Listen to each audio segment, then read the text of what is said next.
everyone, it's me, Demetra K of the Demetra K Show here on YouTube and the proud contributor of the African Diaspora News Channel and the African Diaspora News Insider.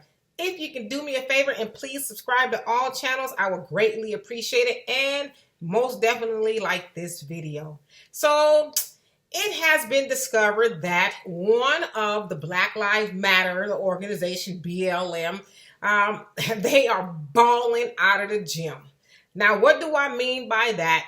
It has been discovered that Patrisse Cullors, one of the co-founders of Black Lives Matter, she has a $1.4 million house in Los Angeles. Now, when I first heard that, I was like, I mean, a $1.4 million house in Los Angeles is probably the equivalent of a cracker box. I don't know. It's not that great because, you know, it costs a lot of money to live in Los Angeles. But then I found out that she and her wife, they have actually purchased 4 properties within, or 3 of them actually are within the LA area, and 1 is in Georgia.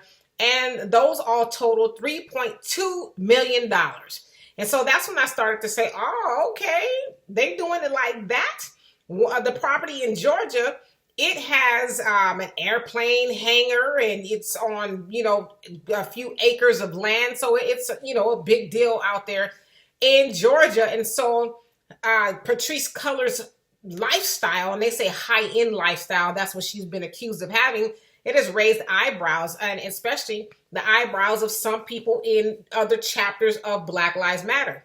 Specifically, Hawk Newsom. He is of the greater New York chapter. I guess he's the president there. And he's like, wait a doggone minute. And he said the following: if you go around calling yourself a socialist, you have to ask how much of her own personal money is going to charitable causes. And so he's like, well, you know, if you're about socialism, that means you're giving, that you're not out there delving into capitalism by having not one high-end property, but 4 high-end properties. So, you know, what's the deal on that? And then he also goes on to say, it's really sad because it makes people doubt the validity of the movement and overlook the fact that it's the people that carry this movement.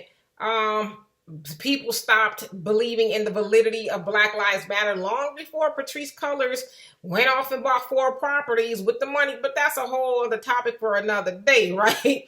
But still, I agree with him. I mean, how are you going to be a socialist and then you out there, you know, with all these properties, you and your wife and all of that, you know? And this is where, you know, it gets kind of crazy, y'all. Y'all ready for this?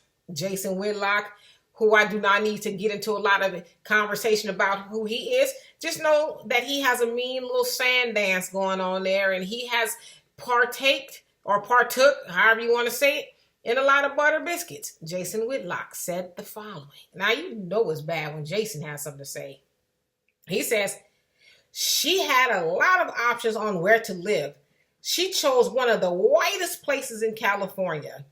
She'll have her pick of white cops and white people to complain about. That's a choice, bro. And you know what? Ooh, I hate to do it, but I agree with him. How you supposed to be down with the people and down up in the trenches with black folks and you over there rubbing elbows with white folks? In Topanga, that's where one of the houses is. Yeah, that's probably one of the whitest places in America to live. But she's like, I'm not going to go live next to them Negroes. Are they crazy? So, yeah, I mean, I hate to agree with it, but yeah, he does, you know, ask some pretty great questions. Jason Whitlock, ladies and gentlemen. All right. And so, will something come out of it? I don't know. It might. But you guys also know Michael Brown Sr., Michael Brown's father, Michael Brown, who was murdered in Ferguson. I think it's 2014. He found out that the organization raised $90 million last year. At least that's what they tell us. And he's like, wait a minute.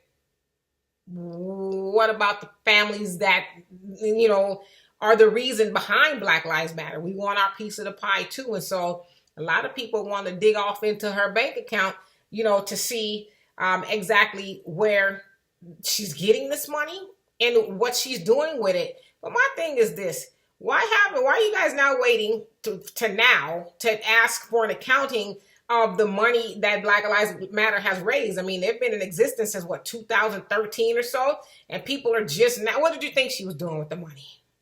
Honestly. And I doubt she's the only one that's, you know, living a lavish lifestyle. Nobody asked any questions. You just gave. I didn't. I ain't give them a dime, okay? But you just gave the money, didn't ask where it was going. You just assumed they were helping Black people, and clearly they're not, because our neighborhoods are still dilapidated and Black lives are still suffering, if you will. And so we know that was a money grab. And in my opinion, the Black Lives Matter is the Candace Owens of, you know, Black organizations. They say they're about Black people, and they're Black people, well, some of them are, that say they're about the business of helping Black people, but they're really about the business of helping themselves. Anyway, for more insightful commentary, please subscribe to this channel and my channel, The Demetra Kaye Show, here on YouTube. Peace. Hello, everyone. Please make sure you subscribe to the African Diaspora News Channel app on these platforms.